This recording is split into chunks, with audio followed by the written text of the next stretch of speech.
যার তিনটা কন্যা সন্তান সেও জান্নাতি। সুবহানাল্লাহ। 3 কন্যা সন্তান হলে জান্নাত অবধারিত।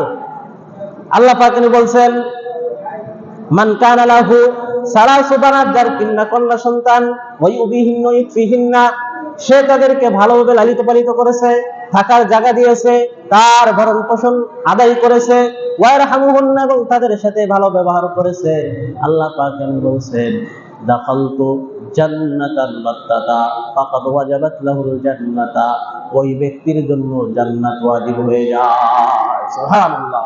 তাহলে কন্যা সন্তান হলে রাগ করা যাবে না। আমাদের কন্যা সন্তানকে যদি আমরা দ্বীনি শিক্ষা দিতে পারি, আমাদের নিজেদের লাভ, আমাদের জাতির লাভ, আমাদের সমাজের লাভ। একটা মেয়ে যদি দিনদার হয়, দিনদার হলে সে তার সমাজ থেকে যে অত অশ্লীল কাজ আছে সমস্ত কাজগুলো দূরীভূত হয়ে যাবে। একটা মেয়ে যদি